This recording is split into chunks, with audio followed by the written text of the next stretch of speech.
నవ్యాంధ్రప్రదేశ్ రాష్ట్రంలో కూటమి ప్రభుత్వం అధికారం వచ్చినప్పటి నుండి మరి ఆడపిల్లలపైన జరుగుతున్నటువంటి అగత్యాలు అన్నీ ఇన్ని కాదు. గడిచిన 2-3 నెలల కాలంలో మరి స్కూల్ పిల్లలపైన మరి తెలుగుదేశం పార్టీ, జనసేన పార్టీ నాయకులు, కార్యకర్తలు కళ్ళు మూసుకుపోయి కుక్కల్లాగా ప్రవర్తిస్తూ మరి మానభంగాలు చేయటం చాలా దురదృష్టకరం. మరి డాక్టర్ బిఆర్ అంబేద్కర్ కోనసీమ జిల్లా ముమ్మడివారం నియోజకవర్గం ఐపోలవరం మండలంలో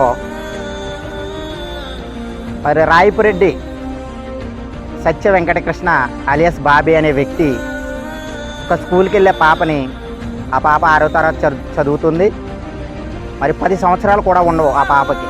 మరి దుర్మార్గుడు, ఈ నయవంచకుడు రోజు ఆ అమ్మాయిని ట్రాపలో పెట్టి చాక్లెట్లు, బిస్కెట్లు ఇచ్చి సుమారుగా 6-7 సార్లు ఆ అమ్మాయి పైన మానభంగం చేయడం జరిగింది.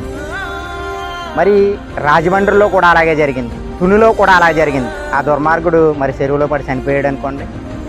మరి కూటమి ప్రభుత్వం అసలు మెలకువలో ఉందా, నిద్రలో ఉందా? ఈ నవ్యాంధ్రప్రదేశ్ రాష్ట్రంలో కూటమి ప్రభుత్వంలో ఒక మహిళా హోమ్ మినిస్టర్ ఉండి ఈ రాష్ట్రంలో మహిళలపైన ఇంత అరాచకాలు జరగడం చాలా దురదృష్టకరం. గతంలో వైఎస్ జగన్మోహన్ రెడ్డి గారు దిశ చట్టాన్ని తీసుకువచ్చి మరి అమ్మాయిల జోలికి వెళ్ళాలంటే వెన్నులో వణుకు పుట్టే విధంగా మరి ఆ చట్టాన్ని మరి ఉపయోగించడం జరిగింది. మరి ఈ రోజున ఆ చట్టాన్ని నిర్వీర్యం చేశారు. మరి ఆడపిల్లలను పట్టించుకునే పరిస్థితే కనబట్టలేదు. మరి అలాంటి చిన్నపిల్లలపైన మరి అలా అరాచకాలు చేయడానికి, మానభంగాలు చేయడానికి ఈ పనికిమాల వెధవలకి మరి ఎలాగా మనసు వస్తుందా అన్నది అర్థం కావట్లేదు. ఖచ్చితంగా ఈ వ్యక్తులపైన కఠినమైన నిర్ణయాలు తీసుకుని కఠినమైన శిక్షలు విధించకపోతే భవిష్యత్తులో ఆడపిల్ల బయటకు వచ్చే పరిస్థితి ఉండదు. తల్లిదండ్రులు ధైర్యంగా స్కూళ్ళకి, కాలేజీలకు పంపించే పరిస్థితి ఉండదు. కాబట్టి కూటమి ప్రభుత్వం మరి ఇప్పటికైనా మేలుకొని ఆడపిల్లలకి రక్షణ కల్పించాలి. లేని ఎడల ఈ విషయాలపైన మీకు ఏ విధంగా బుద్ధి చెప్పాలన్నది ఆ విధంగా బుద్ధి చెప్తాం.